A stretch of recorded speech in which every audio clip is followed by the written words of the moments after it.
이번엔 진짜다. 풀로 땡기면 복구할 수 있어. 매수 주문이 체결되었습니다.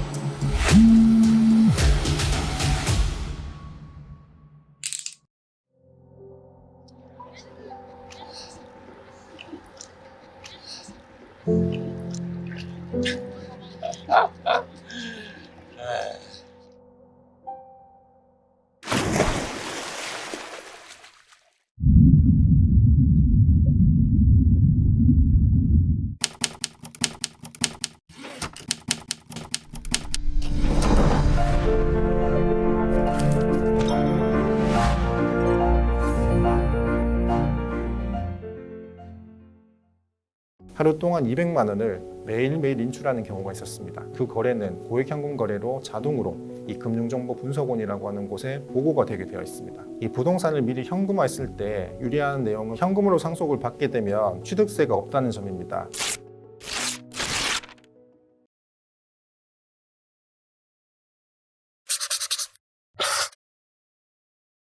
일단 가족 간 소위 특수관계자 간에 현금 거래를 할 때 계좌 이체를 하게 되면 거래 상대방이 다 현출이 되기 때문에 대부분의 경우에 있어서 이 은행 점포를 통해서 현금 인출을 하거나 혹은 ATM 기기를 통해서 현금으로 인출하는 경우를 많이 볼 수 있습니다. 그렇지만 요즘에는 이런 보이스피싱이나 이런 금융 범죄가 많이 발생하기 때문에 이 은행에서 혹은 ATM 거래를 통해서 현금 인출한 금액이 고액 현금 거래로 의심이 되거나 혹은 이제 고액 현금 거래는 아니지만 이 의심 거래로 보고가 되는 경우가 많이 있기 때문에 추후에 상속세 세무조사가 있거나 혹은 이제 자금 출처에 대한 증여세 조사가 있을 때 이런 금융정보분석원에다가 보고된 이런 세원 관리를 통해서 나중에 추징이 되는 자료로 활용을 할 수가 있습니다. 우선 금융정보분석원에서 가장 많이 문제가 되는 고액 현금 거래에 대해서 말씀을 좀 드리면 동일 인이 하루 동안 입출한 금액의 합계가 1,000만 원이 넘어가면 그 거래는 고액 현금 거래로 자동으로 이 금융정보분석원이라고 하는 곳에 보고가 되게 되어 있습니다. 그리고 이렇게 고액 현금 거래는 아니지만 반복적으로 단기간에 현금을 인출했다고 한다면 그 거래 금액 역시 의심 거래로 보고가 될 수 있기 때문에 앞서 말씀드린 고액 현금 거래나 의심 거래에 대해서 이 현금 인출을 했을 때 사후적으로는 이 세무서에서 문제가 되는 자료로 활용이 될 수 있다는 점을 명심을 하시면 좋겠습니다. 실제로 상속세 상담을 하다 보면 이런 경우가 있었습니다. 아주 나이가 많으신 할머니께서 돌아가셨는데 그분께서 사망하기 2년 전에 본인이 가지고 있는 과수원이 국가에 수용이 된 상황이었습니다. 그래서 보상금을 대략 한 8억 내지 9억 정도 받았는데 세금을 내고 양도세를 내고 남는 금액에 대해서 결국에는 본인이 생각했을 때 내가 사망을 하고 나면 자녀에게 줄 금액인데 그 과정에서 발생하는 상속세가 걱정이 되었던 거죠. 그래서 그 나이 많으신 분께서 이 보상금을 받고 난 이후에 어떤 행동을 하셨냐면 매일 아침 식사를 하시고 오전에 읍내 나가서 단위 농협에서 100만 원을 인출하고 오후에도 100만 원을 인출해서 하루 동안 200만 원을 매일매일 인출하는 경우가 있었습니다.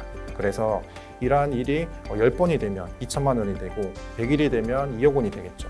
그래서 불과 3개월 만에 2억 원 내지 3억 원에 대한 자금을 현금으로 이미 확보하는 데는 아주 수월하기 때문에 이 부분에 대해서는 하루 동안 고액 현금 거래 대상이 되는 현금 인출은 아니지만 의심 거래로 보고가 돼서 향후에 이번에 상속세 세무조사를 할 때 그 자녀에 대한 사전 증여로 충분히 과세가 될 수 있다는 점입니다.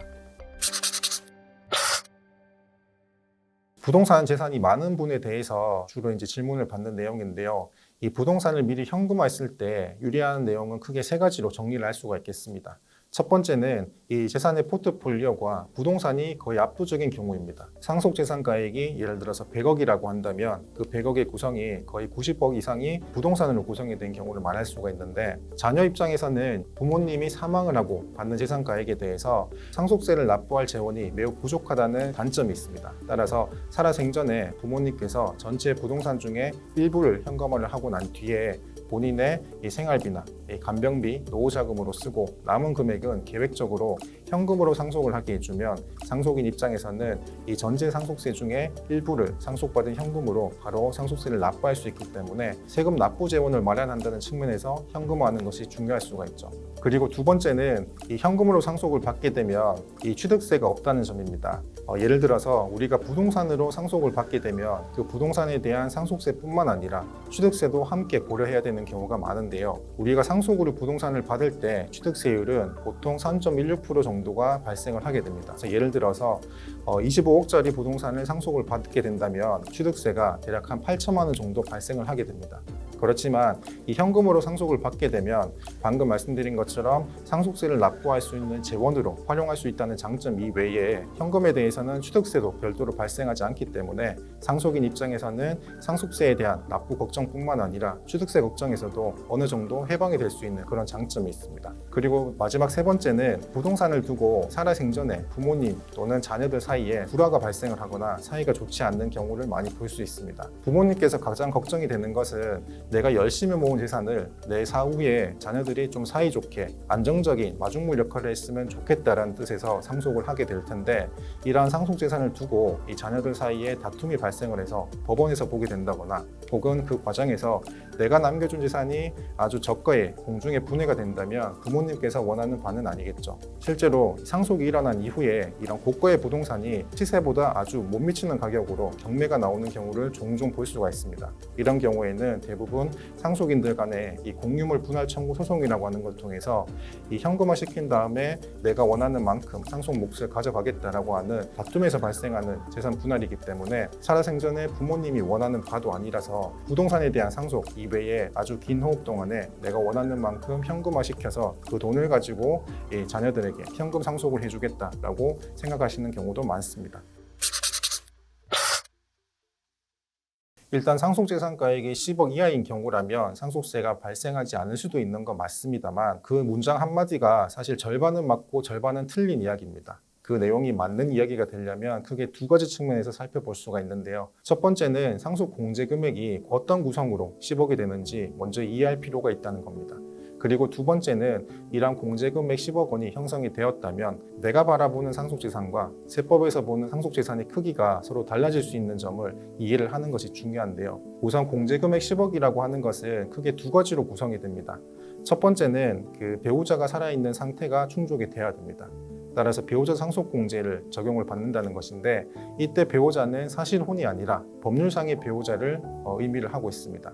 따라서 배우자가 내가 상속받는 금액이 하나도 없다고 하더라도 세법에서는 최소 5억 원을 공제를 해주고 있기 때문에 이 10억 원 중에 5억 원은 배우자 상속공제로 구성을 하게 되는 것이고 나머지 5억 원에 대해서는 일괄공제 5억을 적용받아 전체 10억 공제 범위를 적용받을 수 있게 되는 겁니다. 그리고 두 번째는 상속재산에 대한 내용인데 일반적으로 상속인 입장에서 우리 상속재산은 대략 얼마 정도 된다라고 판단을 할 때는 상속일 현재 남아있는 재산을 기준으로 판단하는 경우가 많습니다. 그러나 세법에서 바라보는 상속재산은 그 스펙트럼이 굉장히 넓습니다. 따라서 상속일 현재 남아있는 재산뿐만 아니라 상속일 전 10년 이내에 그리고 상속일로부터 최대 6개월 이내에 내가 받게 될 금액도 역시나 상속재산가액으로 포함이 된다는 점입니다. 예를 들어서 상속 전 10년 이내에 상속인이 살아생전에 이 상속인에게 미리 증여를 해준 부동산이나 현금 등이 있다면 당연히 이러한 내용도 사전 증여재산으로 봐서 상속재산가액에 포함이 됩니다. 그리고 사망 전 5년 이내에 부모님이 상속인 이외의자, 대표적으로는 사위나 며느리 또는 손자가 될 수 있겠죠. 이 사람들에 대해서 증여한 금액이 있으면 5년 이내에 증여한 금액을 역시나 사전 증여재산으로 봐서 상속재산가액에 포함이 되게 되어 있습니다. 또는 이 사망 전 2년 이내에 내가 현금으로 인출한 금액이 5억 원이 넘어가거나 혹은 사망 전 1년 이내에 현금 인출한 금액이 2억 원이 넘어가게 되면 그 인출한 금액에 대해서 사후에 상속인이 어디에 썼는지 소명을 해야 될 필요가 있습니다. 만약에 일정 수준 이상 소명이 되지 않는다고 하면 그 재산 역시 상속받은 것으로 추정이 되기 때문에 상속재산가액을 증가시키는 효과가 있죠. 뿐만 아니라 사망일 이후에도 내가 받는 금액에 대해서 상속재산으로 보는 경우가 있습니다. 대표적으로는 보험금과 퇴직금을 볼 수가 있는데요. 이 보험금은 이 부모님이 돌아가신 날 현재 내가 눈으로 확인할 수 있는 금액은 아니지만 내가 부모님이 사망 이후에 사망 신고를 통해서 보험회사나 증권회사에 청구를 하게 되면 당연히 상속인이 돌아가신 부모님 명의로 된 보험금을 받게 됩니다. 그리고 이 부모님이 법인의 대표자이거나 혹은 공직에 계시면서 사망을 하게 되는 경우에는 당연히 사망일 이후에 그 근무했던 회사로부터 퇴직금을 받게 됩니다. 따라서 사망일 현재 남아있는 재산은 아니지만 이 사후에 내가 받게 될 보험금과 퇴직금도 역시 상속재산가액에 포함이 된다는 점도 명심을 하셔서 내가 과연 10억이라는 공제 범위에 대해서 내가 바라보는 재산가액은 8억인데 세법에서는 그 금액이 8억이 아니라 오히려 더 높은 금액 15억 원이 될 수도 있다는 점을 항상 명시를 하시고 정확한 재산가액을 판단하는 데 주의를 하시면 좋겠습니다. 첫 번째는 일반적으로 단순하게 증여를 하는 방법, 그리고 두 번째는 부담부 증여를 하는 방법, 세 번째는 저가양도를 하는 방법이 있을 건데요. 화면에서 보이는 예시를 통해서 한번 말씀을 드리겠습니다. 증여자, 부모님께서 자녀에게 아파트를 물려주려고 하고 있습니다. 그리고 이 아파트는 이 부모님 입장에서 제3자한테 매매를 하더라도 비과세가 되는 아파트입니다. 그래서 이 아파트의 시가는 현재 12억 원이고 예전에 부모님이 6억 원이라는 돈을 주고 취득을 하게 되셨습니다. 그리고 자녀는 실제로 저가양도를 할 때 12억 원을 다 주는 것이 아니라 그 중에 낮은 금액 6억 원만 돈을 주고 이 아파트를 취득한다고 가정을 하겠습니다. 일단 저가양도를 말씀하기에 앞서서 단순하게 증여를 했을 때 과연 세부담이 얼마나 발생하는지 계산을 해볼게요. 우선 단순 증여하는 경우에는 제일 중요한 것이 재산가액을 평가하는 방법입니다. 우리 세법에서는 시가가 있는 경우에는 시가를 먼저 적용을 하고 이러한 시가가 없을 때 예외적으로 보충적인 평가 방법으로 기준 시가를 쓰도록 하고 있습니다. 이 아파트의 경우에는 그 매매 사례가액 12억 원이라고 하는 시가가 존재하기 때문에 증여재산가액은 12억 원으로 산정이 되게 되죠. 실제로 계산을 하게 되면 이 12억 원에 대한 증여세는 약 3억 정도 발생을 하게 됩니다. 그렇지만 내가 단순 증여를 하는 것이 아니고 이 아파트에 대해서 부담부 증여를 한다고 가정을 하겠습니다. 부담부 증여의 경우에는 이 내가 증여하고자 하는 재산에 대해서 근저당이 있거나 지금처럼 임대보증금이 있어서 이 재산을 증여받는 자녀 입장에서 이 재산과 관련된 채무를 함께 승계받는 것을 조건으로 증여받는 것을 의미를 하고 있습니다. 따라서 이때는 세금 종류가 두 가지가 나옵니다. 일단 채무 부분에 대해서는 이 채무를 넘기는, 즉 양도자 입장에서 양도세가 발생을 할 것이고 이 채무를 초과하는 재산가액에 대해서는 재산을 받아가는 자녀 입장에서 증여세가 발생을 하게 됩니다. 사례에서 이야기를 해보면 시가 12억 중에 6억 원이 임대보증금이 있는 아파트라고 가정을 하겠습니다. 그러면 이 임대보증금 6억 원에 대해서는 부모님 입장에서 양도세가 나올 건데 계산을 해보면 양도세가 대략 6천만 원 정도 발생을 할 겁니다.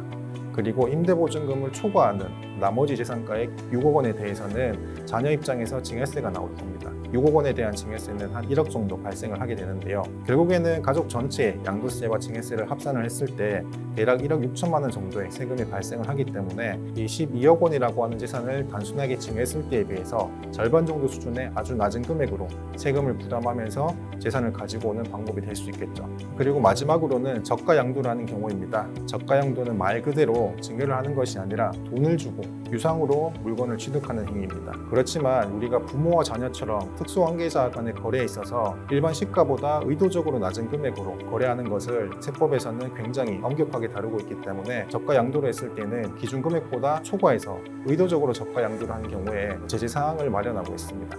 두 가지 표가 나오는데요. 첫 번째는 부모님 입장에서 부당행위 계산 부인, 그리고 두 번째는 자녀 입장에서 부당행위 계산 부인이라는 표입니다. 구체적으로 어떤 내용인지 이해를 하실 필요는 없습니다만 실제로 이 계산 사례에 따라서 산정을 해보면 시가 12억 원짜리 아파트를 내가 6억 원만 받고 매매를 했기 때문에 부모님 입장에서는 일단 6억 원에 대한 양도세를 신고를 했겠죠. 그렇지만 세법에서는 저가 거래로 해당이 되기 때문에 12억 원에 대해서 양도를 한 걸로 봐서 사실상은 12억 원에 대해서 새롭게 양도세를 부과를 하게 될 것입니다. 그리고 자녀 입장에서는 말 그대로 12억 원에 대한 아파트를 내가 6억 원이라는 싼 금액으로 부담을 했기 때문에 이 표에 따라서 3억이라고 하는 증여세를 추가로 더 부담을 하게 될 거예요. 그 다음 나오는 계산 화면을 보시면 단순 증여를 했을 때 비해서 저가 양도를 했을 때 세금이 얼마나 적게 나오는지를 알 수가 있습니다. 단순 증여를 했을 때 12억 원에 대한 증여세가 3억 정도 발생을 하는데 저가 양수를 했을 때는 자녀 입장에서 3억에 대한 증여세가 발생을 하기 때문에 4천만 원에 대한 세금만 부담을 하면 됩니다. 그리고 부모님 입장에서 당초 6억 원에 대한 양도세가 아니고 12억 원에 대한 양도세로 새롭게 계산이 되지만 결국에는 이 아파트는 비과세 대상이기 때문에 부모님 입장에서 추가로 저가 양도를 했다고 하더라도 부담되는 세금은 발생하지 않는다는 것이 이 저가 양도의 가장 큰 핵심이라고 보시면 되겠습니다. 경우에 따라서 내가 물려주고자 하는 재산이 양도를 했을 때 부모님 입장에서 비과세 대상이 되거나 감면 대상이 되었을 때 원래부터 세금이 없는 재산이라고 한다면 특정한 사안에 대해서 저가 양도를 활용하는 것이 일반적인 증여나 부담부 증여보다 훨씬 더 낮은 세부담을 부담을 하면서 자녀 입장에서 이 재산을 가지고 올 수 있는 좋은 방법이 되겠죠. 본 방송에서 제공하는 투자 정보는 투자 판단에 참고만 하시기 바랍니다. 강흥보 대표, 최강천 본부장, 이한 전문가, 김민영 전문가는 개인 투자자에게 전화, 메시지 등 개별 접근을 하지 않습니다. 모든 결제는 트레이드 스터디 사이트에서만 이루어지며 별도의 계좌로 입금받지 않습니다. 각별한 주의 부탁드립니다.